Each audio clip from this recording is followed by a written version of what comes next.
Assalamualaikum warahmatullahi wabarakatuh.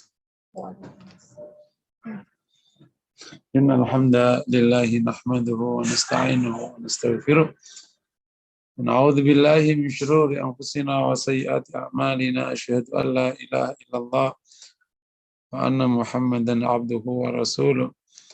Allahumma fassalli wa sallim wa barik ala nabiyyina Muhammad wa ala alihi wa sahbihi ajma'in, amma ba'd. Peserta kuliah FHI yang dirahmati Allah, kita bersyukur malam hari ini di setiap Selasa malam Allah izinkan kita semua bisa bersama Formula Hati Institute dalam kuliah Tazkiyatun Nafas. Semoga bisa menambah kebaikan, terutama urusan hati, semakin baik, semakin baik, semakin baik. Amin ya rabbal alamin. Malam hari ini kita masih dengan klaster penyakit hati ya. Kita udah bahas 2 kali. Nah sekarang kita akan bahas tentang al-kufr atau kufur. Salah satu penyakit yang paling berbahaya dan ini saya ditempatkan di nomor 1. Itu penyakit hati yang namanya kufur atau al-kufr. Kufur dari kata kafaro, yakfuru kufran. Isim fa'ilnya kafir. Secara bahasa, kufur atau kafara itu maknanya adalah menutupi.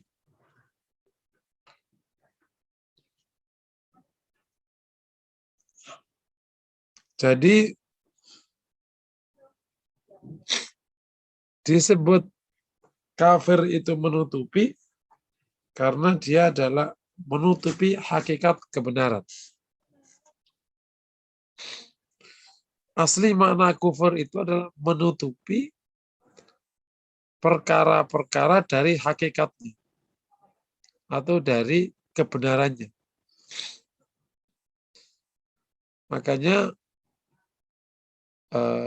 seorang petani dalam bahasa bisa disebut dengan kufar.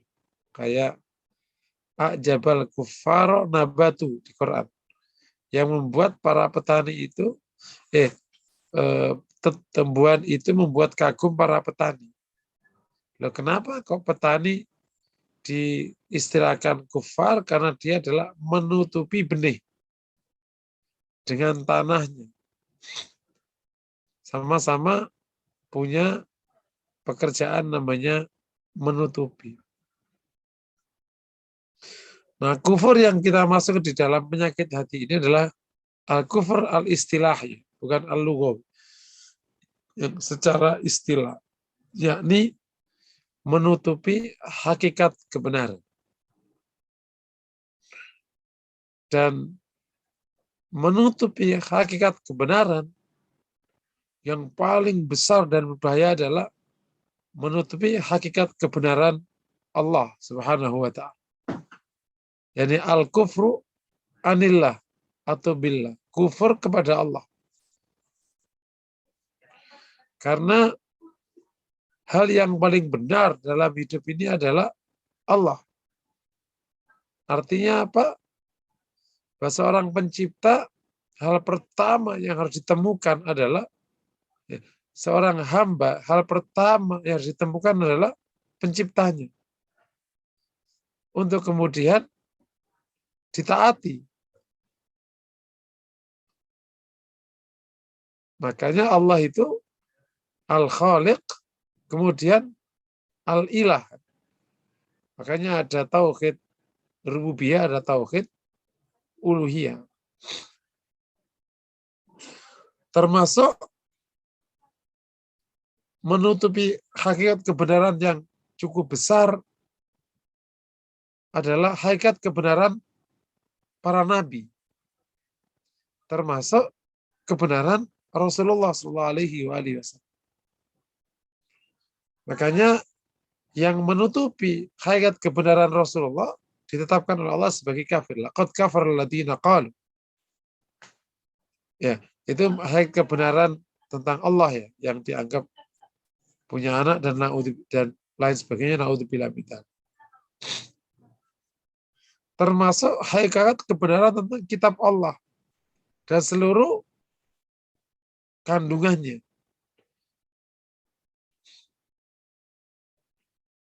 Termasuk hakikat kebenaran yang besar dan kalau ditutupi itu menjadi berbahaya adalah hakikat kebenaran agama Islam.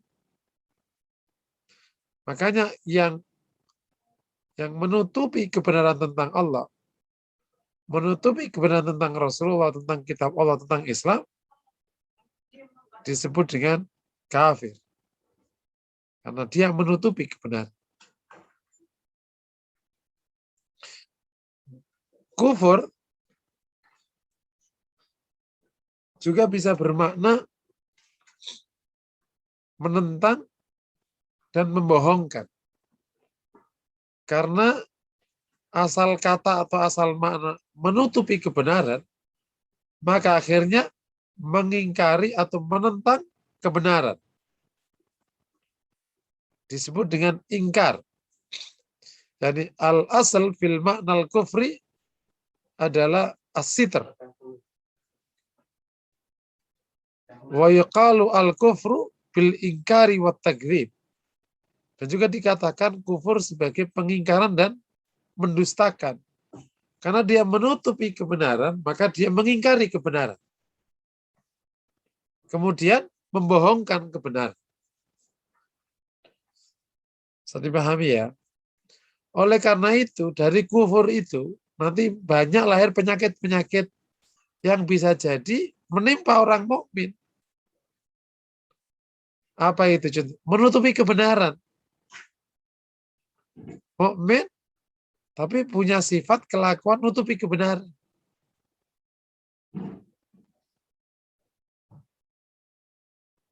Mukmin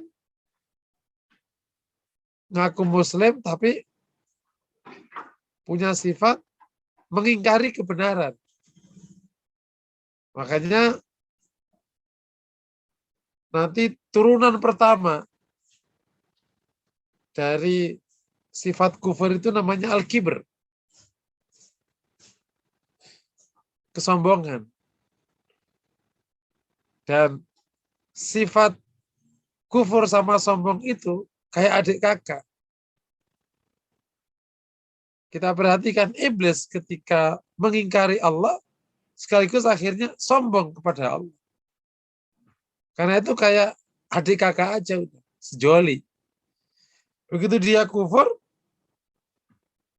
otomatis dia sombong.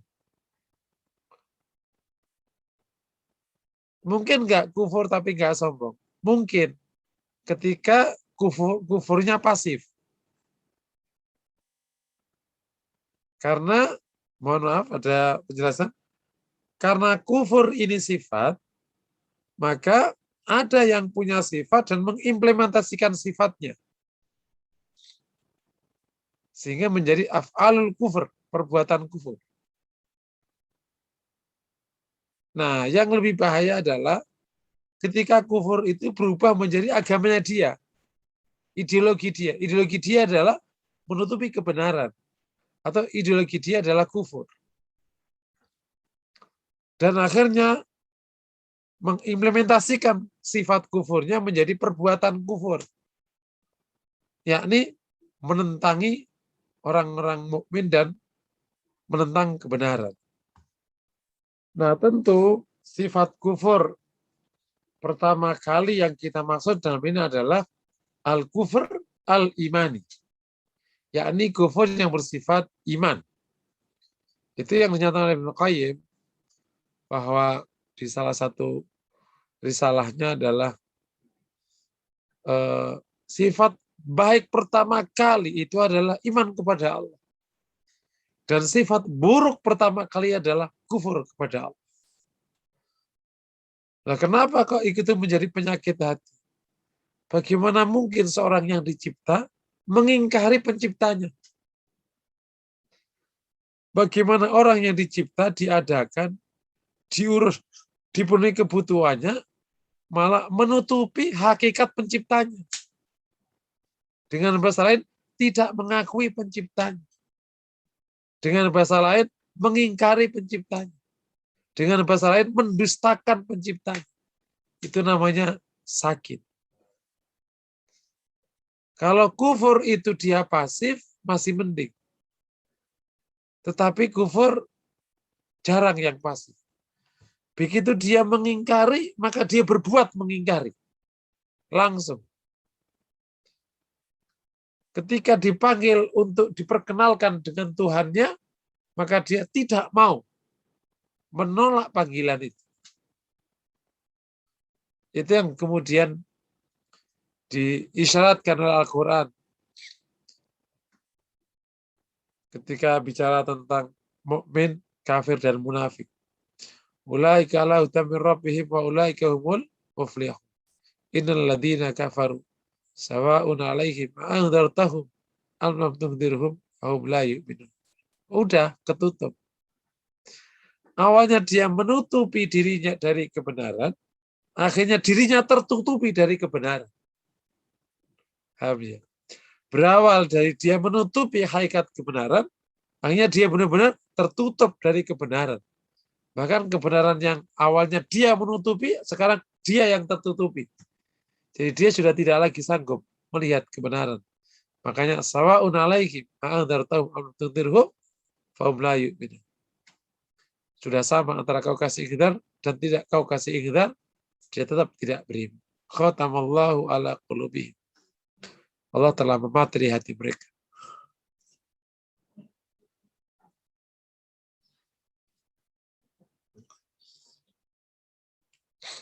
Nah, Bapak Ibu yang dirahmati Allah, nah sifat ini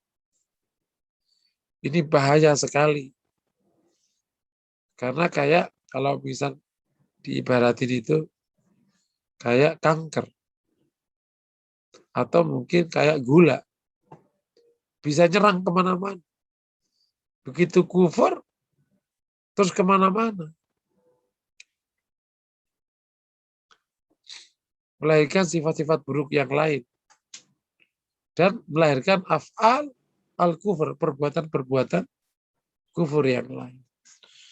Nah, oleh karena itu, kita semua harus waspada akan sifat itu.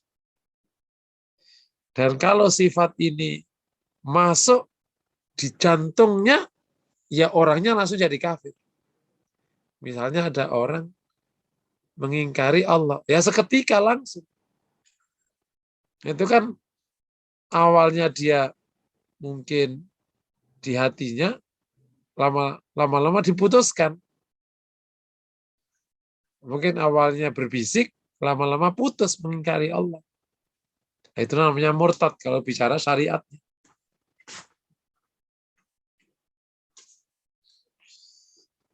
Tapi bisa jadi orang Muslim terpapar syu'batun min syu'abil kufur, cabang kufur. Para ulama mengatakan inna lil imani syu'ab walil kufri syu'ab. Sesungguhnya iman itu ada cabang-cabangnya. Dan kufur juga ada cabang-cabang. Nah, kalau dia kena cabang yang paling jauh dari pokok, yaitu namanya qad fa'ala fi'lal kufur. Dia telah mengerjakan perbuatan kufur. Seperti tarkus sholah, meninggalkan sholat. Itu namanya fa'ala fi'lal kufur. Sampai kemudian dia benar-benar mengingkari Allah, menutupi hakikat kebenaran agama ini yang masuk kategori asbabur riddah, sebab murtad. Jemaah yang dirahmati Allah, meskipun orang telah beriman kepada Allah, sehingga dia menjadi mukmin dan berislam kepada Allah, apakah ada jaminan dia tidak terpapar penyakit kufur? Tidak ada jaminan. Wa innar rajula la ya'malu bi amali ahli jannah hatta ma yakunu bainahu wa bainaha illa dhira' fa yasbiqu alaihi alkitab fa ya'malu bi amali ahli nar fadkhulu. Seorang laki-laki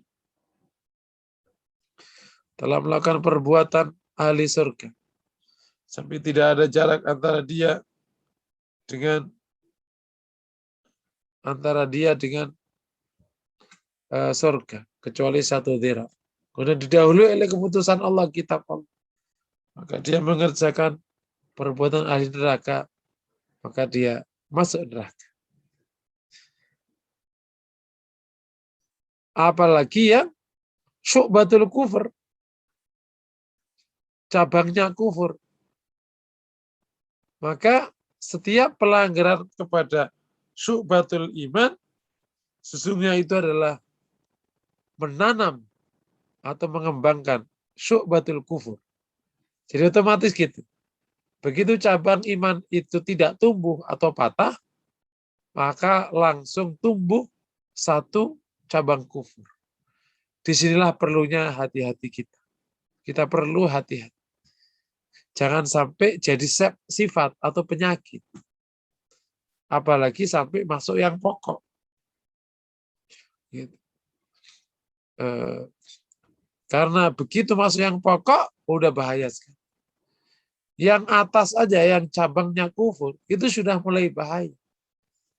Kayak tarkus sholat aja, udah bahaya sekali. Dan lain-lain. Makan halal, makan haram. Sebagaimana yang sudah Rasul isyaratkan tentang suatu saat akan tiba masa di mana orang tidak peduli dia makan halal atau makan haram. Gitu. Apakah masa kita udah masuk? Wallahu a'lam bishawab. Tapi rasa-rasanya juga tidak sedikit yang benar-benar tidak mau tahu apakah dia makan halal atau dia makan haram. Yang penting keren. Yang penting bisa happy-happy. Nah, kekhawatiran ini yang harus muncul. Sebagaimana di surat Al-A'raf ayat 89. Al-A'raf 89. A'udzubillahi minasyaitonir rajim. Qad iftarayna 'ala Allahi kadziban in 'udna fi millatikum ba'da idh najjana Allahu minha. Wa ma yakunu lana an na'uda fiha illa ayyasha Allahu rabbuna. Kami tidak pantas kembali kepada kekufuran kecuali jika Allah kehendaki. Artinya bisa terjadi orang kembali kepada kekufuran. Wasi'a rabbuna kulla syai'in 'ilma 'ala tawakkalna rabbuna aftahna baina qaumina bil haqqi wa anta khairul fatihin. Jadi perlu terus berlindung kepada Allah atas penyakit ini. Karena begitu masuk, apalagi kufurnya di pokok, orangnya langsung jadi kafir. Makanya yang cabang-cabang kufurnya harus dihindari. Atau sifat-sifat turunan itu dihindari. Kalau sombong itu turunan kufur, maka rendah hati itu turunan dari iman. Maka identik kan? Orang mukmin itu rendah hati. Kalau mengingkari itu turunan kufur, maka mempercayai menjadi turunan iman. Disitulah maka kenapa orang mukmin itu mempercayai, tidak mencurigai. Bukan sifatnya orang mencurigai. Makanya dalam konteks ini tajassus itu tidak boleh kan.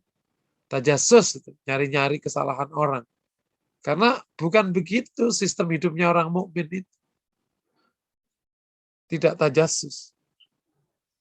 Kalau orang mengambil sifat itu, ya telah qad fa'ala fi'lal kufur, telah mengerjakan perbuatan kufur atau sifatul kufur yang namanya tidak mempercayai. Kalau mukmin mempercayai, kalau orang kafir mengingkari.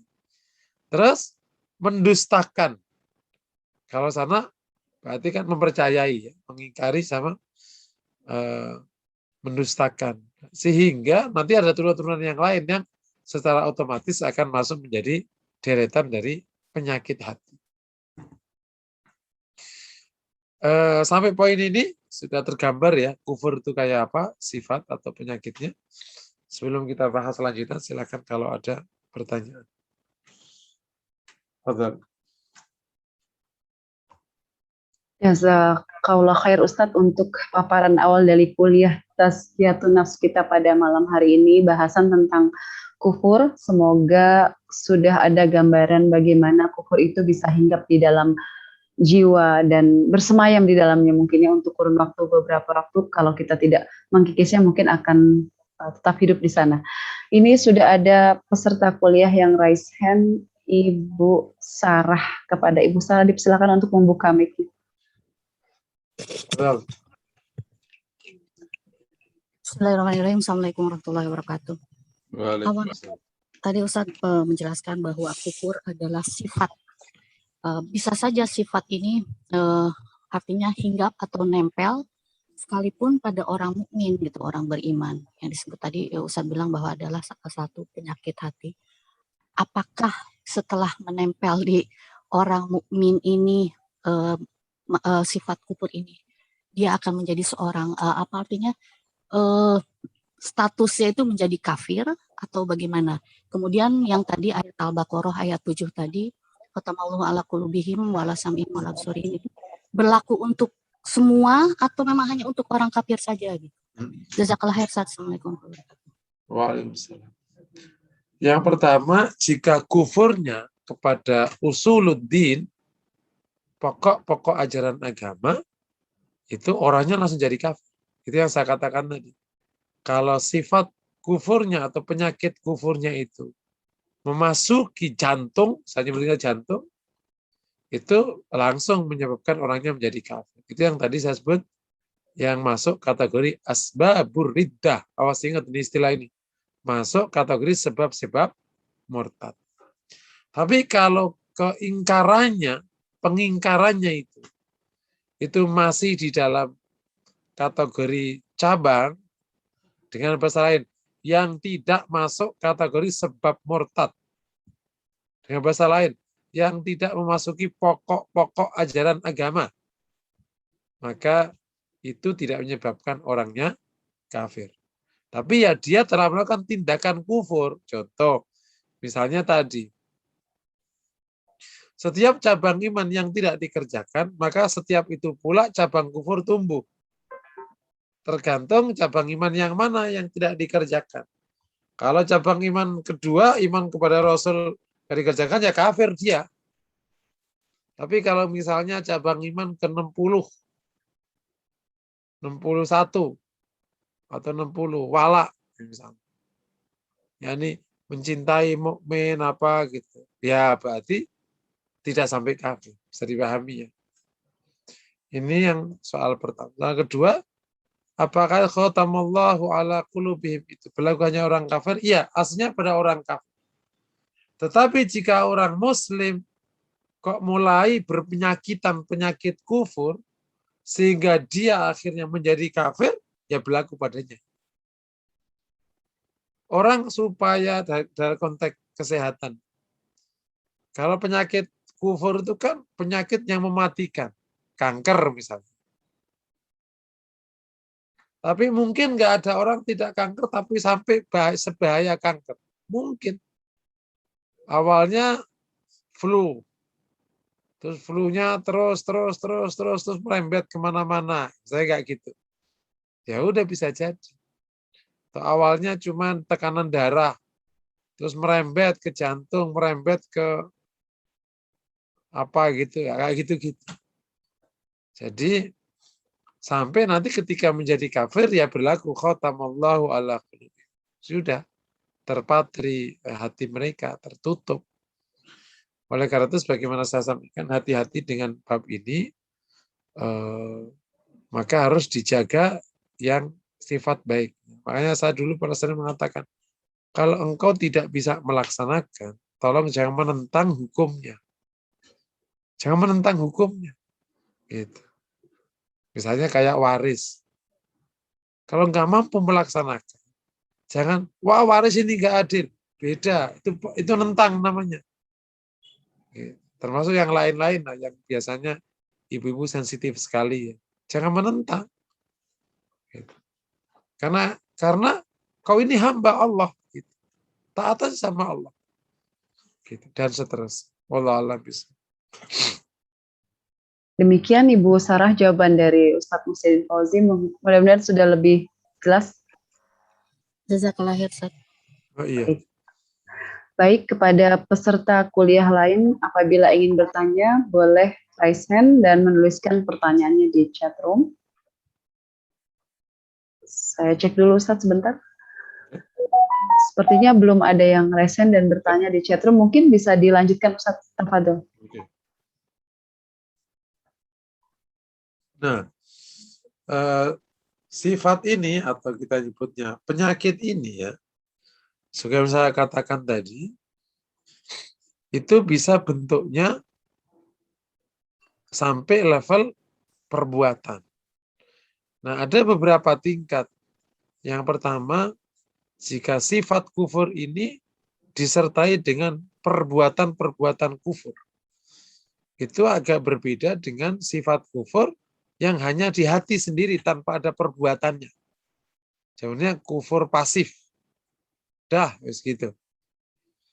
Yang kedua, jika sifat kufur itu mendorong sampai menyakiti, di samping dia berbuat kufur sendiri, dia menyakiti sama orang yang tidak kufur, yang beriman.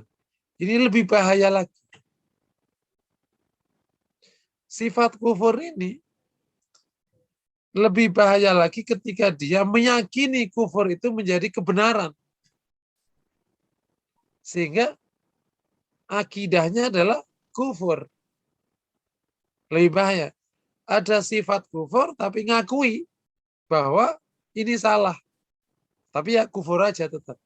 Kayak orang yang tahu bahwa saya tahu yang benar itu sebenarnya adik. Cuman ya enggak aja.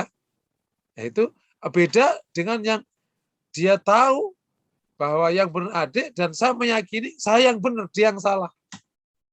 Jadi kufur telah menjadi ideologi kufur. Itu yang menimpa orang-orang musyrik jahiliyah awal dulu.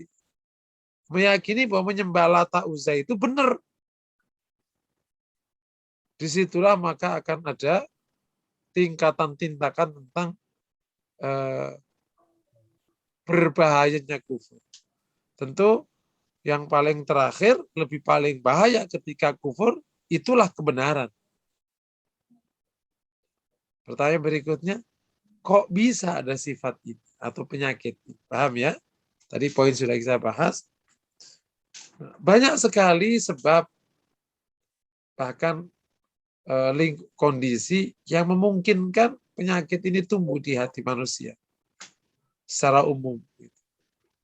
Yang pertama adalah al-jahl an haqa'iq al-haq. Bodoh tidak tahu dari hakikat kebenaran. Itu menyebabkan orangnya mengingkari kebenaran. Karena ada ungkapan dari hikmah an-nas a'da'u ma jahil. Manusia itu menjadi musuh dari apa yang ia tidak ketahui. Mas, jangan sering makan masakan yang banyak bumbu sedapnya. Itu memicu kanker. Wah, siapa bilang? Itu mah. Jadi orang akan mengingkari apa yang tidak ia ketahui. Begitu tahu, nanti bisa dilihat. Bisa nerima, bisa tidak, tergantung. Tapi cenderung kalau nggak tahu, ngingkar. Nah, oleh karena itu, untuk kita semua, ayo kita pacu ilmu kita. Terkadang kita bisa menentang itu karena kita tidak tahu, nentang aja udah. Jadi, pokoknya hantem aja karena nggak tahu. Kalau nggak tahu menyebabkan orang rendah hati, mending ini nggak tahu tapi jadi ingkar. Tapi itulah manusia. Dia menjadi musuh dari apa yang ia tidak ketahui. Begitu tahu, ya nggak jadi musuh. Oke ya. Makanya betapa penting thalabul ilmi itu karena ternyata pemicu thalabul ilmi faridatun ala kulli muslim. Bahkan sampai orang yang berada di jalan ilmu itu fadilahnya besar sekali. Man salaka tariqan yaltamisu fihi ilman sahalallahu lahu tariqan ilal jannah. Bayangin aja. Meniti jalan menuju ilmu, Allah mudahkan baginya jalan menuju surga. Jadi Masya Allah gitu. Makanya ciri orang mukmin itu thalabul ilmi. Dan ciri orang kafir atau orang yang punya sifat kufur gak mau nuntut ilmu. Lah kejadian sekarang kebalik. Yang mukmin jarang nuntut ilmu, yang kafir itu namanya ketuker. Itu bayi ketuker di rumah sakit. Loh, anak kelakuannya begini. Lah kok anak dia kelakuannya baik? Ketuker. Paham ya? Mungkin nggak? Mungkin ketuker sifat. Orang kafir terpapar sifat baiknya orang mukmin. Orang mukmin terpapar sifat buruknya orang kafir. Ada orang mukmin kok julid, judes, tajasus, apalagi itu, nggak percayaan, lama kali kalau ada perkara benar itu nerimanya, mikir sana, mikir sini, sama Allah itu mengabaikan urusan duit aja semangat, gitu. Kalau urusan agama, tarso, itu udah mulai kepapar itu penyakit. Jadi karena ada hadis lagi yang sangat mempesona ya. Kita marartum bi riyadil jannati fartau. Kalau kau lewat kebun surga maka berduduk-duduklah, bayangin. Qila ma riyadul jannah qala majalisul ilm. Apa itu riyadul jannah? Kebun surga dia adalah majelis. Bayangin. Majelis ilmu menjadi riyadul jannah. Makanya kita sering aja di majelis ilmu agar kita ada di riyadul jannah. Semoga kita memang sudah di kebun surga. Tinggal dibalik akhiratnya. Sudah di kebun surga. Amin ya rabbal alamin. Masya Allah. Kita bersyukur pada Allah bisa sering thalabul ilmi. Makanya Bapak Ibu yang dirahmati Allah, yang sudah mulai bergabung di Formulati ini, mohon bisa istiqomah ya. Karena secara teori kita ini memang memicu cepatnya orang gugur. Karena 5 pertemuan seminggu. Ini luar biasa. Kalau sekolah mah nggak apa-apa, namanya kuliah. Makanya orang yang kuliahnya setiap hari seminggu 4 kali itu, ya mampunya 4 tahun. Nah, makanya 4 tahun ditamatin. Memang segitu kira-kira. Nah, kita kan nggak begitu. 4 tahun itu mungkin Bapak baru nyampe materi apa itu ntar. Setahun baru 1 klaster ya. Ini pun juga belum selesai makom. Sekarang kita akan bahas penyakit hati. Jangan setahun penyakit hati itu doang. Nah, belum kita bicara Asmaul Husna dan lain-lain. Kembali ke makom. Belum nanti kita bicara azkar, dzikir dan seterusnya. Pokoknya panjang lah. Kan ilmu nggak ada habis-habisnya kan ya. Ilmu kan nggak ada, kalau habis berarti kurang bacaan gitu. Jadi mengulangi lagi betapa pentingnya mengerti itu. Karena begitu bodoh, itu menjadi pemicu kekufuran. Gitu. Oke ya. Yang kedua, memicu penyakit ini itu adalah al-masalih asyahwatiyah. Kepentingan yang bersifat syahwat. Kenapa nggak mengakui kebenaran itu? Karena dia punya kepentingan yang bersifat syahwat. Kalau kepentingan bersifat kebenaran, malah masuk. Kepentingan dia untuk menegakkan kebenaran, malah masuk. Pak, yang benar begini. Oh ya gitu ya. Makasih. Pak, yang benar itu Tuhan itu Allah. Oh gitu ya. Iya ya, setuju. Nah itu yang sahabat-sahabat awal itu. Karena dia nggak punya kepentingan. Begitu ketemu kepentingan, kemana-mana jadi mengingkari begitu. Ini al-masalih syahwaniyah atau kepentingan yang bersifat syahwat. Di sinilah Bapak Ibu yang dirahmati Allah, kenapa kita itu disuruh mencintai akhirat dan tidak boleh mencintai dunia. memicu. Begitu orang sangat haus akan dunia, orang alim sekalipun terpicu. Begitu haus akan dunia, itu peraturan bisa diotak-atik gitu. Fikih bisa diotak-atik gitu. Bahkan hadis sudah dibuat palsu. Salah satu sebab orang masukkan hadis di kajian hadis kan orang ingin untung. Gitu. Atau menyerang kompetitornya. Ada hadis al-badinjan dawa'un min kulli da'. Terong itu obat dari segala macam bentuk penyakit. Wih, dia ternyata pedagang terong. Lu bayangin aja, saking pinginnya dagangannya laku, bikin hadis, bayangin aja.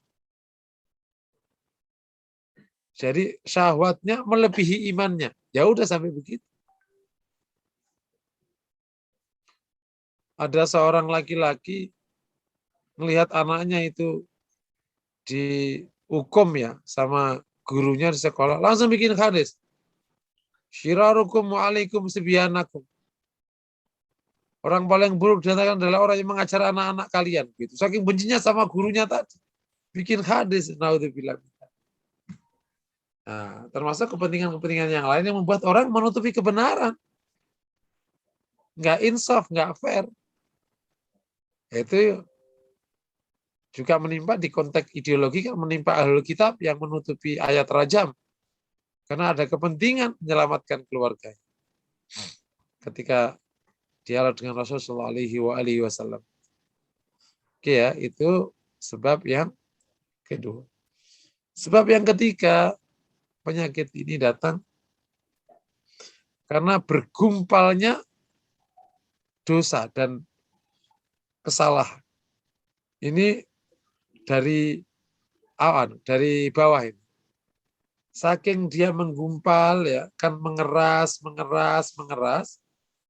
akhirnya mengingkari dan menutupi, bahkan menentang Allah Subhanahu wa ta'ala. Ini bisa menimpa orang mukmin. Orang yang sering dosa, lama-lama terbiasa sama dosa, terus masalah yang sensitif namanya kufur menjadi biasa, bang dia udah biasa aja. Biasa maki-maki Rasulullah. Bahaya itu, kufur. Atau mendebat, mempertanyakan hukum Allah. Lo siapa? Dan yang benar, orang yang kayak gitu itu sama bosnya takutnya tak terkira. Dan sama istrinya takutnya tak terkira. Cari tahu aja. Itu berawal kayak gitu. Akhirnya kemana-mana. Ibarat awalnya itu cuman penyakit kudis. Nggak dibiarin, akhirnya sekujur kudisan. Karena sekujur kudisan, dia mulai tidur susah. Gatal sepanjang hari. Karena tidur susah, maka akhirnya mulai kena tekanan darah. Akhirnya darah mulai kena, akhirnya kemana-mana. Kayak gitu. Naudzubillah. Itu salah satu sebab sifat ini muncul ya. Mulai dari al-jahal anil haq, yang kedua adalah al-masalih asy-syahwatiyah, masalah yang bersifat syahwat. Kemudian yang ketiga adalah isral al-itham, ya, berlangsung dosa dalam waktu yang cukup sehingga semakin keruh hatinya atau hitam hatinya sampai kemudian menjadi tertutupi oleh kebenaran. Tertutupi dari kebenaran. Yang juga tidak menutup kemungkinan kita anggap menjadi sebab kufur adalah kita nyebutnya benih-benih kesombongan yang tidak terlokalisir di areanya, sehingga berani memasuki wilayah penentangan kepada Allah. Awalnya sombong biasa, tapi akhirnya berani sombong kepada Robnya. Nah, gitu. Kalau sombong biasa kepada sesama, itu masih disebut dengan sombong, bukan kufur. Tapi ini sombong kepada penciptanya. Ya udah, itulah namanya pengingkaran kepada pencipta. Itu namanya menentang pencipta. Nah, itu bisa jadi. Jamaah yang dirahmati Allah, yang dirahmati Allah. Seberapa bahaya sifat kufur ini? Dari yang saya jelaskan tadi, jawabannya clear. Sangat berbahaya. Termasuk kufur yang paling rendah sekalipun, itu bahaya. Kenapa? Karena begitu sifat kufur masuk paling rendah itu ada, itu tidak mustahil akan merembet ke sifat kufur yang lain, sampai kepada kufur yang paling pokok dan menyebabkan orang menjadi kafir. Yang pertama, bisa jadi akan menggugurkan banyak kebaikan yang merupakan cabang iman. Begitu kufur ini ada di hati. Yang kedua, dengan kufur menentang, orang otomatis akan merasa enggan dan menolak untuk taat. Jadi karena dia menentang, karena dia tidak mau, otomatis dia nggak mau taat. Jadi dengan kufur justru akan lahir banyak ketidaktaatan. Apalagi nomor 3, hampir mustahil jika dia menikmati ketaatan sebagaimana yang dinikmati orang beriman. Gitu. Muslim nih, tapi punya sifat itu, nentang apa gitu-gitu itu. Yang nggak mau dikasih tahu kebenaran, seandainya dia itu masih mau ibadah, nggak akan menikmati. Karena dia sebenarnya kan mengingkari dia sebenarnya. Jadi dikerjakannya mungkin formalitas saja. Dan nomor 4, lebih bahaya kalau sampai kufur ini mencapai puncaknya, yakni kufur terhadap pokok-pokok ajaran agama, sehingga menyebabkan orangnya menjadi kafir. Itu sangat bahaya sekali. Awalnya mengingkari hal kebenaran yang mungkin biasa, sampai naik menjadi kebenaran yang paling luar biasa, yang pokok-pokok ajaran agama diingkar. Ini langsung menjadi kafir orang. Naudzubillahi. Nah, seberapa sih besar kemungkinan sifat kufur itu merembes? Jawabannya sebagaimana di surat Al-A'raf tadi. Bahwa kalau bukan karena kehendak Allah, maka kita pun tidak bisa beriman. Artinya apa? Kufur yang mendomini. Seberapa besar kemungkinannya? Jawabannya menarik. Karena iblis menjadi iblis, yang merupakan eyang utamanya para setan itu menjadi iblis dan terusir dari surga. Diusir oleh Allah itu karena dia menentang Allah. Kemudian sombong kepada Nabi Adam. Loh, jadi kan sebenarnya kan menentang Allah, sombong ke Nabi Adam. Karena dia merasa lebih baik daripada Nabi Adam, dia akhirnya nggak mau diperintah sujud oleh Allah. Berawal dari sombong menuju menentang Allah, bayangin aja. Yang ditentang itu Allah. Kalau tentang Nabi Adam, meskipun tetap aja orang yang menjadi kafir, tapi kan beda. Menentang Allah, bayangin. Menentang Allah. Nah, kita, naudzubillah min dzalik, kan setiap kita diuji oleh Allah dengan setannya masing-masing. Dan setan itu yang dulu dipraktekkan oleh iblis itu. Makanya sifat ini ya termasuk yang akan diperjuangkan oleh setan, yang nanti masuk di dalam modus yang paling berat, namanya tadlil wa takfir, membuat orangnya sesat dan membuat orang kafir. Nah, itu modus operandi nomor 9 yang paling bahaya sekali.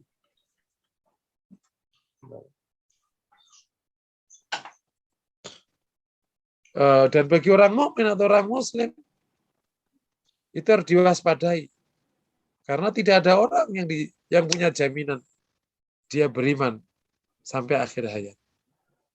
Makanya perlu perjuangan husnul khotimah. Nah, terutama babnya dirahmati Allah, jika ada saudaranya atau adetolannya yang sakit di rumah sakit, yang bukan rumah sakitnya Muslim, itu perlu dipantau apakah ada kegiatan pemurtatan atau tidak ada.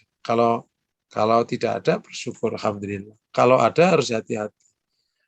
Karena bisa jadi ada di saat-saat yang genting itu, kemudian dibimbing oleh siapa gitu, apapun alasannya, diajak menuju agamanya. Perlu dihati-hati aja. Semoga sih tidak ada. Gitu. Kenapa? Karena detik-detik terakhir itu yang paling menentukan kalau dia husnul khotimah atau su'ul khotimah. Nah, kalau kemudian berhasil dibisikkan kalimat al-kufur dan kufur, naudzubillah min dzalik, murtad justru di akhir hayatnya karena tidak terjaga secara baik oleh keluarganya. Itu termasuk nestapa yang berbahaya. Dan semoga kita semua waspada kayak gitu-gitu. Tanpa harus mengurangi muamalah kita yang baik pada siapapun, tapi waspada wajib. Oke ya, sampai poin ini sudah kita terangkan tentang bahayanya kufur, dampaknya, kemudian kenapa atau sebabnya.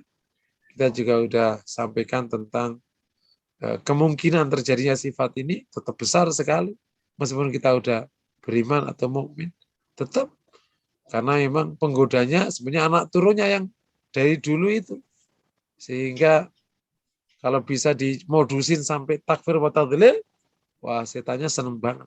Ini juga dia dengar. Kata dia, wah gue dihibahin sama ustadz gitu. Semoga selamat kita semua dari tipu dayanya dan kita mendapatkan kehidupan yang iman, yang islami dan husnul khotimah. Amin ya rabbal alamin. Padahal kalau ada pertanyaan silakan. Baik, jazakallah khair Ustadz untuk pendalaman seri kuliah malam hari ini berkaitan dengan tema kufur ya. Masya Allah, jangan sampai kufur itu hinggap di dalam dan bersemayam dalam jiwa kita. Ada Ibu Eti Sofia yang sudah resen sejak tadi. Sebenarnya tadi ada 2, tapi yang satu sepertinya lower hand kembali ya. Kepada Ibu Eti Sofia dipersilahkan. Nanti setelah itu akan saya bacakan satu pertanyaan yang ada di chatroom. Silakan Ibu Eti. Ya, terima kasih Ibu Iin.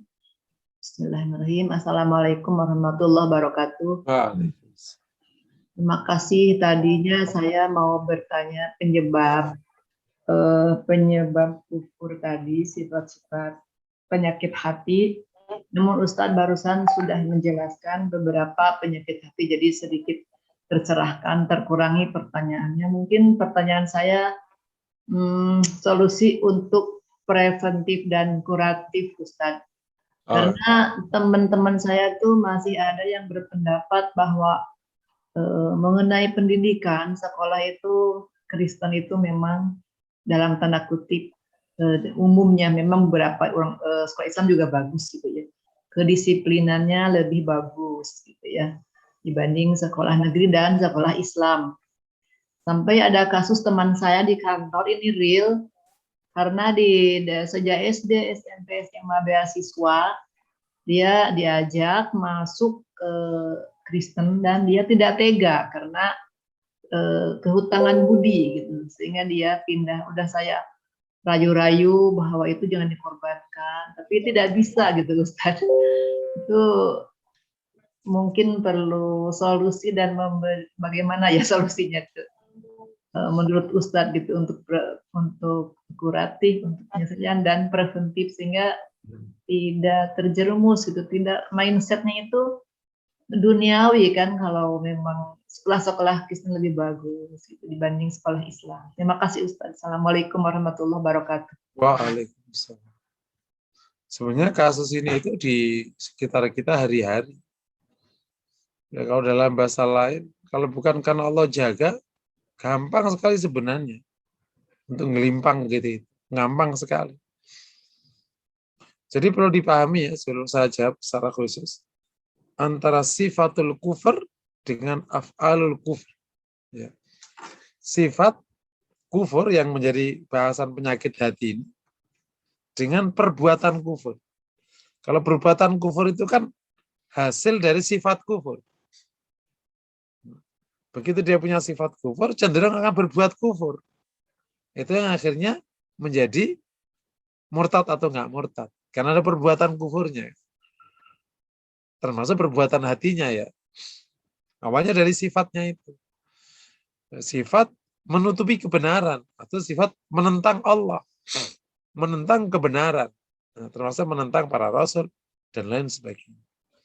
Nah, sekarang gimana solusinya ya? Ini singkat saja karena akan dibahas di sesi solusi itu. Yang pertama adalah al-ilm. Ilmu. Tindakannya tolabul ilm. Tadi kan yang disebutkan kasusnya karena nggak berilmu kan. Gitu. Justru dihindari. Dari kecil nggak tahu Islam. Terus gimana mau berislam? Nggak tahu Islam. Islam itu apa? Gitu. Nggak pernah dengar kata itu. Gitu. Ya dengan mudah lah pasti akan bergeser. Makanya kalau kita ketemu orang yang menentang agama itu, jangan langsung serta-merta disikapi dengan frontal. Karena bisa jadi ilmunya emang di situ. Dia nggak pernah tahu itu ada tentang Syumuliyatul Islam. Nggak pernah dengar dari kecil. Gitu. Taunya ya begitu-begitu itu. Jadi ilmu ya, solusinya adalah kita memperkuat ilmu agama. Sehingga sikap kita akan sesuai dengan itu. Yang kedua, preventifnya itu bijak mengenai urusan dunia ini. Itu kan awalnya nyekolahkan ke sekolah non-muslim. Kan asumsinya lebih bagus. Tapi kan itu di daerah yang akan membahayakan akidah. Itu maka bijaksanalah urusan kayak begini. Gitu. Kan bisa, disiplin bisa banyak kok sekarang Muslim yang lebih bagus sebenarnya. Cuma karena nggak kita sebutin aja.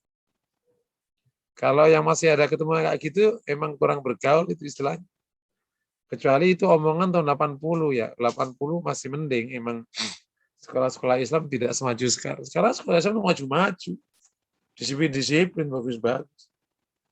Bahwa tidak ada yang sempurna, iya. Tapi kalau ada orang hari ini masih ngomong kayak gitu, benar-benar kurang pergaulan, itu istilah kata. Memang tidak semuanya lebih bagus, tidak semuanya. Tapi banyak, di Depok, di Bekasi itu ngunggulin. Udah lebih unggul. Kalau di Jakarta, kayaknya enggak, belum. Karena kan yang dilawan yang greng, gede-gede, yang sudah kokoh cikal bakalnya. Kalau dilawan di masih bisa. Dan kalau kita teliti sejak tahun 90 itu udah secara average nasional udah jauh. Kalau Islam udah jauh sekali melesat. Jadi bab tentang bijaksana dalam bab itu. Sehingga tidak kejebak.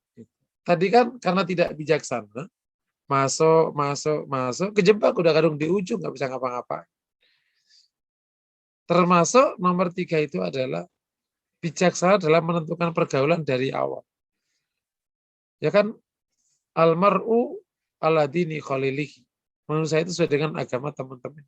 Begitu dia sekolah di situ, teman-temannya di situ, ya udah akhirnya kan bisa jadi akhirnya ikut makan-makannya macam-macam, lama-lama dikit-dikit ya udah menjadi sangat ringan urusan akidah itu. Nah, gitu. Jadi nomor 3 adalah sangat bijaksana dalam melakukan pergaulan atau memilih pergaulan.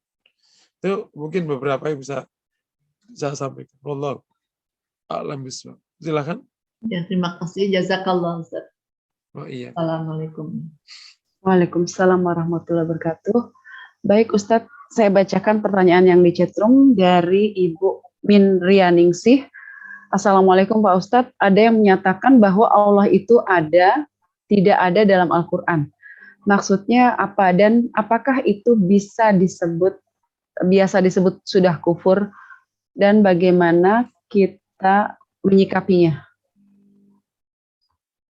Ini memang pernyataan sangat kontroversial. Kalau ada pernyataan itu, entah siapapun. Kalau dia berdialog kucing-kucingan dalam arti cari ayat yang bunyinya Allah maujud. Memang nggak ada bahasa itu, Allah maujud. Tapi kalau maksudnya Allah ada di itu tidak ada, Allah ada di Al-Quran dalam arti begitu, ya benar. Tapi dalam arti umum, semua langit bumi kalimat Alhamdulillahi Rabbil Alamin. Nah itu apa? Berarti ada segala puji bagi Allah. Berarti Allah ada lah. Kalau nggak ada ngapain ada Alhamdulillah? Logika simpel aja. Nah kalau nggak ada berarti kan nggak perlu Alhamdulillah. Mana mungkin hamd dikembalikan kepada yang tidak ada. Itu nggak usah jauh-jauh ke hamdalah aja. Terus misalnya di awal-awal alladzina yu'minuna bil ghaib. Ghaib itu apa ghaib? Ghaib itu Allah. Ghaib itu kan Allah, akhirat, malaikat, itu ghaib. Ya, itu menunjukkan ada lah. Kalau nggak ada ngapain diiman? Nah, jadi semoga kita selamatkan dari kayak gini-gini. Kalau dalam bahasa saya sarankan bahwa Bapak ini memiliki materi apa itu Ma'rifatullah mungkin atau apa Ustadz? Bukan materi bercanda yang keren gitu, yang nggak usah ke situ-situ. Karena kadang orang itu karena nggak punya materi bercandanya ke arah ideologi, jadi nggak lucu jadinya. Tapi kalau kita dengar materi-materi stand up komedi itu kan lucu-lucu gitu. Ada orang lucu tapi nggak lucu. Itu karena kurang materi komedi gitu. Banyak materi komedi yang keren, nggak harus ke situ-situ. Ngapain? Jadi nggak benar pernyataan itu. Tapi kalau pernyataannya memang muter-muter nyari perkara, bab yang lain. Misalnya nanti ditanya, mana ayatnya? Kalau ada mengatakan Allahu maujud, misalnya gitu, minta ayat itu.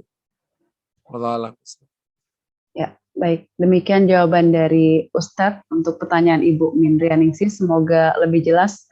Tidak ada candaan dalam keberadaan wujud Allah ya Ustadz, karena Allah itu yang awal dan akhir itu ya. Insya Allah. Ya, juga nggak lucu juga. Iya.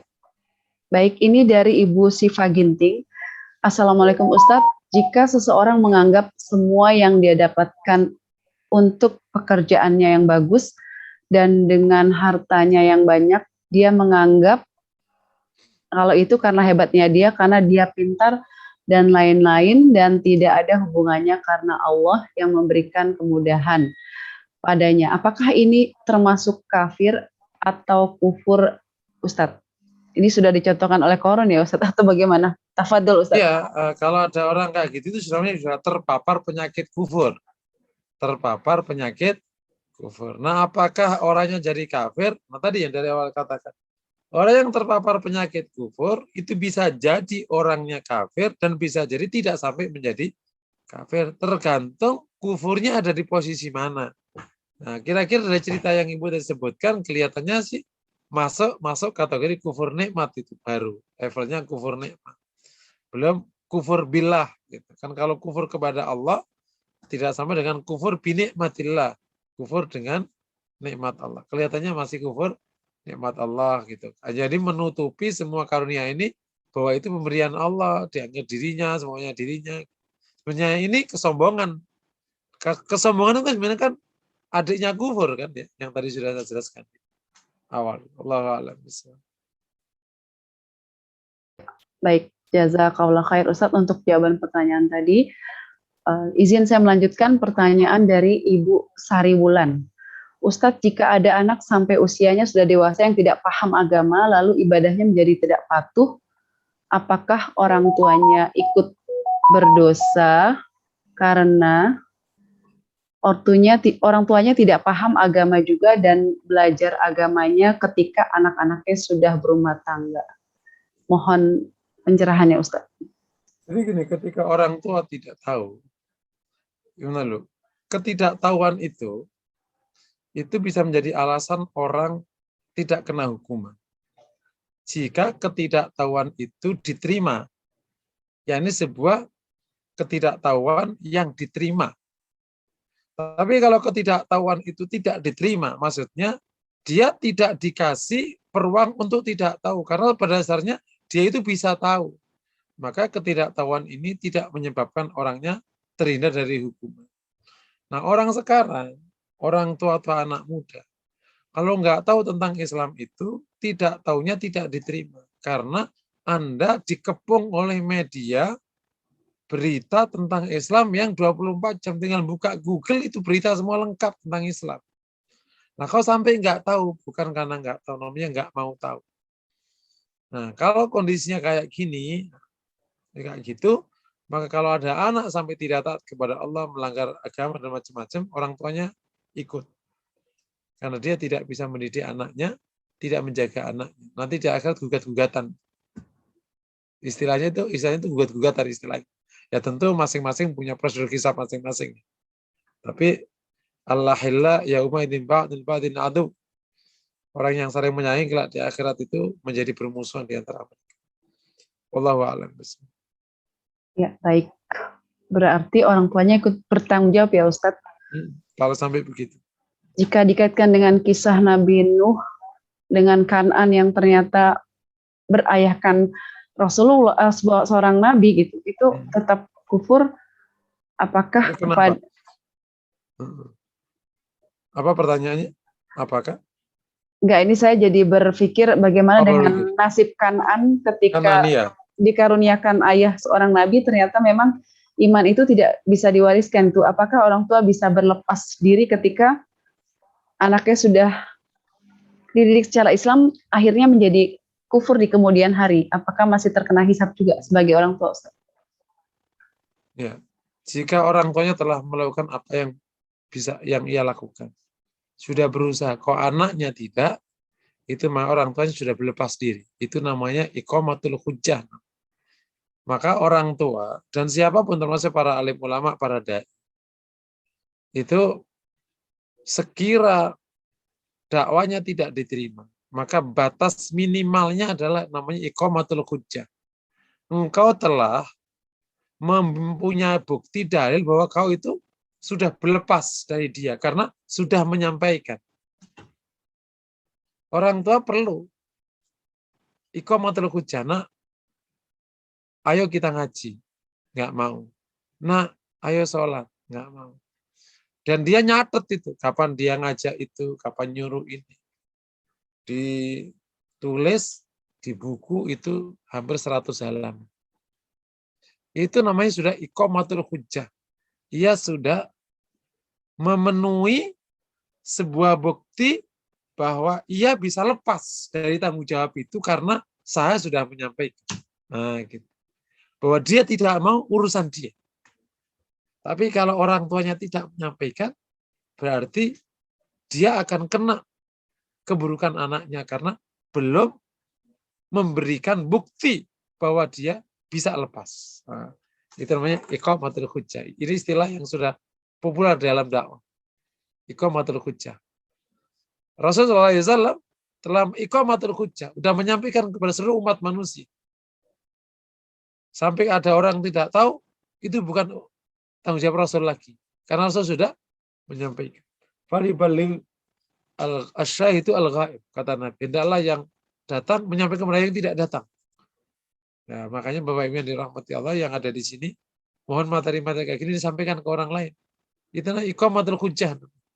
Kita bisa lepas nanti kelak di akhirat dari tuntutan karena kita sudah mengerjakan yang wajib kita kerjakan. Wallahu a'lam.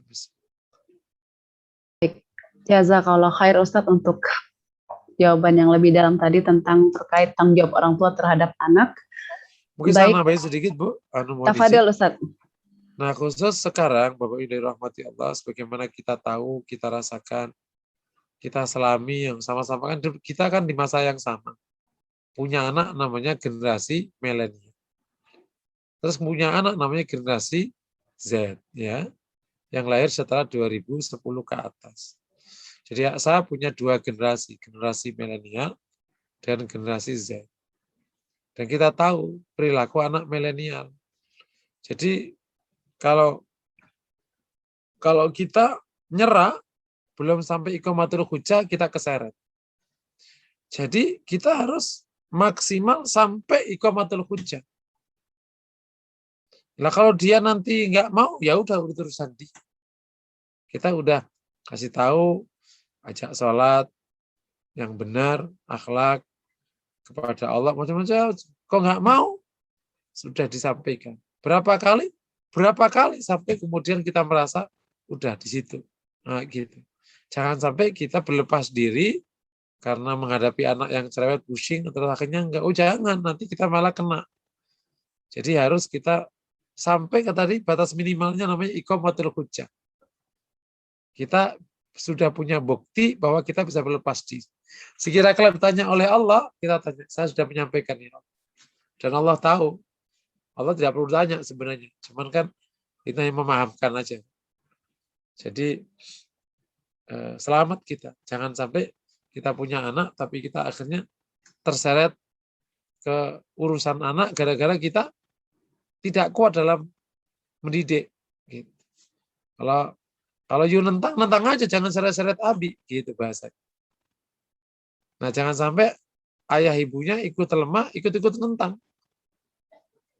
Ya karena kan memang dunia udah ini dampak negatif dari internet gitu. Kalau mau ditanya, anak milenial itu korban berhamburannya informasi sehingga sikapnya sangat berbeda. Karena dia bisa lebih mengagumi tokohnya di internet daripada orang tuanya dan gurunya di kelas. Karena bagi dia tokohnya di internet itu entah siapapun tokohnya nggak ngerti, entah ketemu tokoh siapa, entah setan, gundul, atau malaikat yang suci, ya siapa aja. Bisa aja komika, bisa aja pemain bola, bisa aja YouTuber, bisa aja tukang bohong. Namanya dunia maya yang tak terbatas. Sehingga ketika orang bapak ibunya nanya yang tegas, beberapa kali kan saya ditanya sama Ustaz, saya itu baru nanya anak tentang sholat, masa dibentak? Dia udah sholat nanya mulu kayak anak kecil aja, bayangin aja. Anak-anaknya nangis, ibunya nangis. Dan sudah cukup waktu, udah hampir 8 tahun yang lalu juga udah. Ustaz, saya kalau anak saya datang dari kuliah, sedikit saya ngasih tahu. Nah, tadi gini-gini gitu. Masa jawaban anak saya gini, Ustaz? Bu, radionya kapan matinya? Masa saya digituin, Ustaz? Setiap nasihatin, Bu, itu radionya kapan matinya? Boro-boro didengerin, ditanyain kapan matinya, cek bayangin. Itu gimana, Ustaz? Ya, pokoknya sabarnya yang banyak aja lah. Ya kalau bahasa saya sekarang, kalau anak milenial, ya pokoknya bapak ibumu, ustadzmu udah menyampaikan. Nah kalau kamu nggak tahu, masing-masing di akhirat. Saya aku nggak mau, nggak apa. Ya masing-masing di akhirat, jangan nyeret-nyeret ya, karena Rasul juga sudah menyampaikan ke Fatimah, saya tidak bisa menolongmu di akhirat. Nggak usah narik-narik. Allah alam bisa. Ya, baik Ustadz. Sebelum kita berpisah, mungkin ada sedikit tips ringan agar kita tetap terjaga keimanan dan tidak kufur. Tapi ini saya sebentar Ustadz. Saya lihat Ibu Eti Sofia masih raise hand. Apakah masih ada yang ingin tanyakan, Bu? Bu Eti Sofia? Atau belum menurunkan tangannya? Ya Ustadz, mohon tips ringan agar kita tidak terkena kufur. Mungkin singkat ya. Mungkin. Tafadhol. Jadi tadi kan sudah kita sebutkan salah satu solusi atau kuratifnya itu tadi, preventifnya itu adalah thalabul ilmi. Yang rajin aja insya Allah terjaga. Yang kedua, bijaksana dalam urusan dunia. Kalau saya mengatakan jangan tertarik sama dunia, ya enggak lah. Kita kan kelasnya awam ya. Tapi mohon bijaksana. Misalnya nyari sekolah. Makanya kalau teman-teman memang ingin nyekolahkan anaknya di luar negeri, pastikan sudah dibekali akidah yang kuat. Serius, kemarin ada teman dari anak saya itu memilih kuliah di Jerman, udah lepas semuanya. Gitu. Baru setahun di Jerman. Jadi kalau nyekolahkan anak di luar negeri, terutama negara-negara kafir, itu pastikan benar-benar sudah dipastikan kokoh agamanya, terus di sana ada pendampingnya. Jangan dilepas, lepas sama aja itu. Jerumusin anak, dia lepas negara kufur. Dibayangin aja. Nggak ada yang ngajak sholat. Ya kalau dia di komunitas muslim, ada yang ya nggak ada yang sholat. Terus kemudian nyari makan juga provokasinya banyak. Ya udah, bisa makan apa aja. Sholat bisa kemana-mana, pakaian bisa kemana-mana. Gitu. Gua orang keren ya, temennya di kampus keren banget. Ya ikut-ikutan. Tapi kalau di sana ketemu komunitas muslim ya insya Allah kan. Bahkan bisa lebih kejaga daripada di negeri muslim ya, karena dia merasa minoritas kan. Jadi itu termasuk yang saya sebut bijaksana dalam menyekolahkan anak. Gitu. Ada beberapa yang nyampaikan ke saya dia orang tuanya menyesal. Karena jadi korban. Dan ada yang pejabat itu dulu. Menyampaikan nyekolahkan anaknya ke sana, pulang-pulang ditanyain sholat malah bentak. Gitu. Dikunjungi di sana, ditanya sholatnya macam-macam. Udah lama kita kan kuliah ke sini kan. Nah, itu jadi udah ibunya itu nyesel sekali kenapa dulu sekolah aja yang biasa tapi yang penting soleh gitu. Ini sekolah di Amerika pulang-pulang malah nyakitin aja gitu. Meskipun tidak semua begitu. Banyak juga yang ke sana yang malah lebih bagus agamanya di sana karena ketemu komunitas muslim yang baik. Makanya perlu namanya bijaksana. Yang ketiga juga perlu bijaksana dalam bergaul. Karena kita suka bergaul keren-kerenan. Terkadang kan ikut arus jadi kemana-mana akhirnya. Masuk akhirnya toleransinya berlebihan. Toleransi beragama itu kan mempersilahkan orang meyakini agama. Titik. Bukan kita menganggap semua agama sama. Enggak gitu. Biasa aja. Tetap bijaksana dalam bab itu. Nanti praktisnya, Bapak yang dirahmati Allah, agar terjaga ini, kita nyebutnya apa ya? Kurangi atau semaksimal mungkin mengurangi dosa. Karena itu menyerap naik ke atas. Yang kedua, zikrullah dibanyakin. Zikrullah ya. Agar zikir itu kan kayak obat apa. Nah, sama dengan kalau orang itu emang hidup sehat kan insya Allah kanker nggak tumbuh. Tapi kalau dia hidup tidak sehat, badannya itu asam terus, itu kan memicu kanker. Nah, kita itu hidup sehat. Hidup sehat itu apa? Hidup sehat itu tidak maksiat itu. Itu yang pertama. Jadi jangan melakukan tindakan yang membuat badanmu sakit.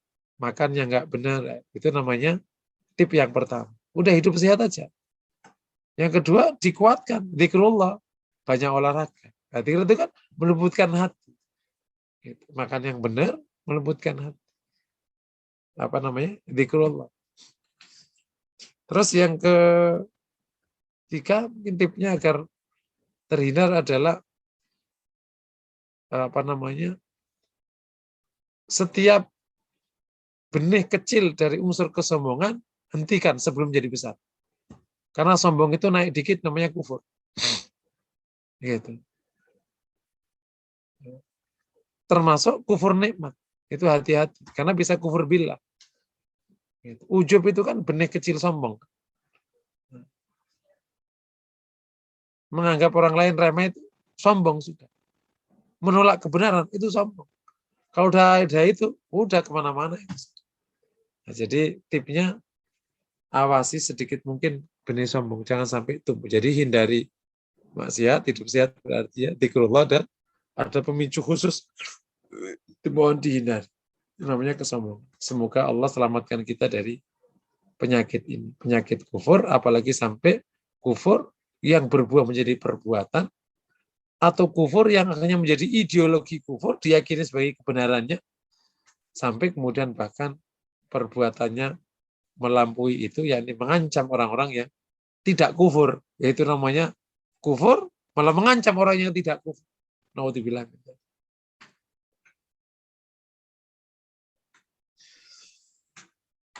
Ada Baik. pertanyaan lagi, Bu?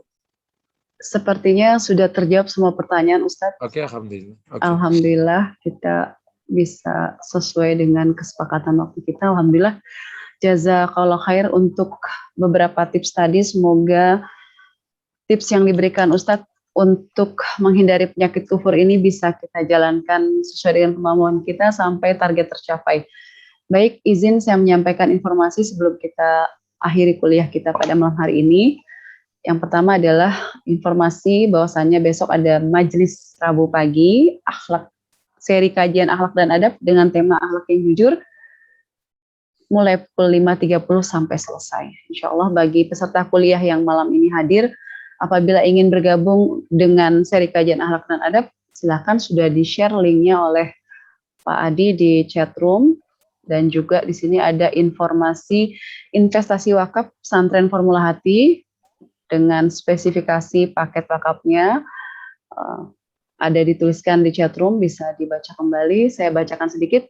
Konstruksi bangunan tahap 1 400 meter persegi dan 5 juta per meter perseginya. Mungkin ini bisa kita jadikan sarana wakaf bersama ya, tidak harus sendiri, bisa mengajak teman-teman, kolega dan lainnya untuk ikut dalam wakaf ini, karena wakaf ini adalah sebuah amal kebaikan yang akan terus mengalir ketika kita juga sudah tidak ada di muka bumi. Jadi ketika orang yang sudah meninggal, pahalanya bisa mengalir menjadi amal jariah. Itu adalah wakaf, Masya Allah. Semoga Allah berikan kemudahan bagi kita untuk berwakaf sesuai dengan kemampuan kita. Ada bisa disalurkan wakafnya ke BJB Syariah dengan nomor 5050310053899 atas nama Yayasan Amanah Formula Hati. Semoga Allah lapangkan rezeki kita untuk berwakaf. Untuk nama sendiri, keluarga, ataupun orang tua yang telah tiada.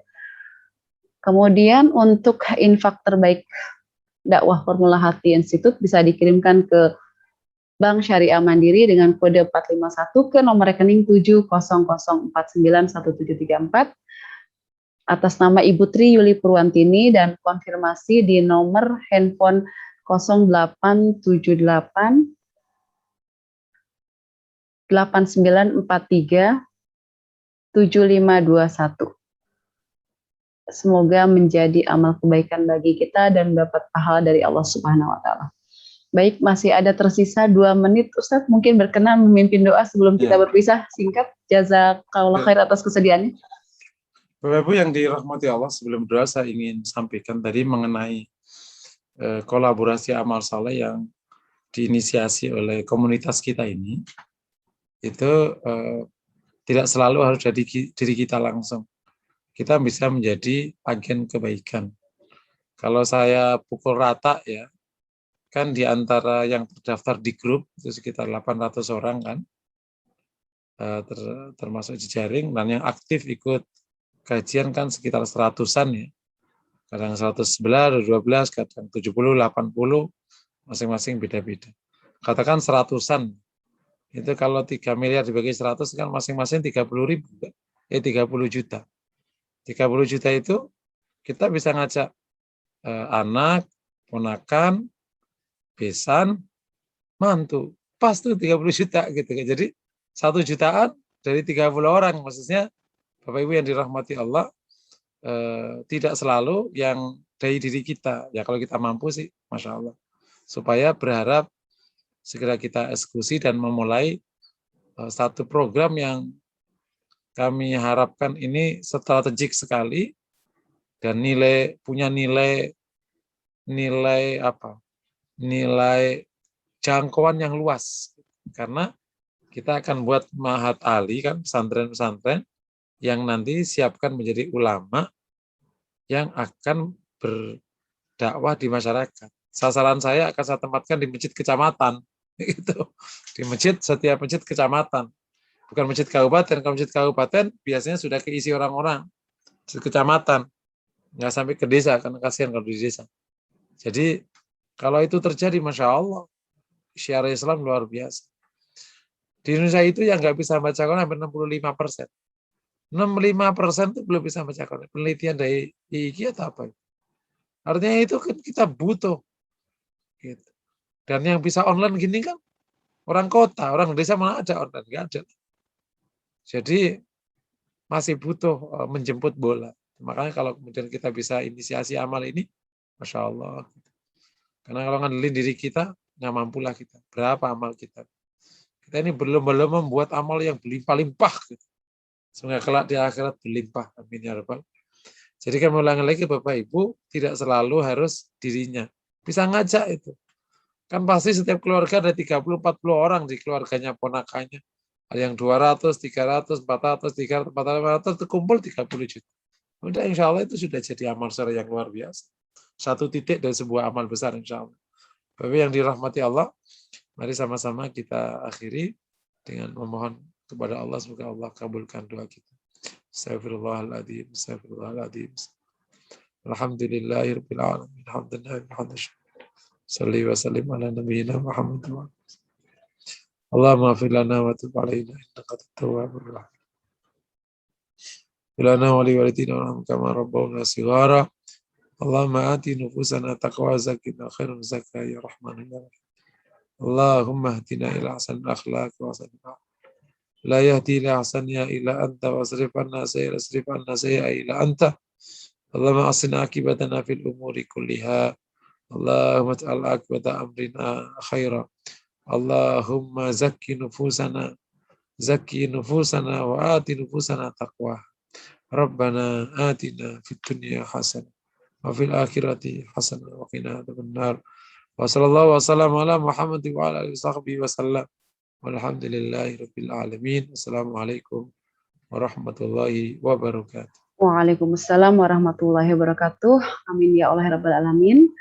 Baik, kita akhiri pertemuan kita di kuliah Tazkiyatun Nafs pada malam hari ini. Saya yang bertugas Indrawati, mohon maaf bila ada hal-hal yang kurang berkenan selama memandu pada malam hari ini. Sampai berjumpa pekan depan. Semoga Allah memberikan kesehatan dan kepanjangan umur bagi kita ya, diberikan panjang umur yang sehat dan mempunyai waktu yang luang untuk duduk melingkar di masjid, di majelis taman-taman surga tadi seperti yang Ustadz Husin sampaikan bahwa ini adalah bagian dari taman-taman surga yang semoga mendapat ketenangan dan pertambahan ilmu. Saya akhiri, billahi taufiq wal hidayah. Wassalamualaikum warahmatullahi wabarakatuh. Waalaikumsalam warahmatullahi wabarakatuh.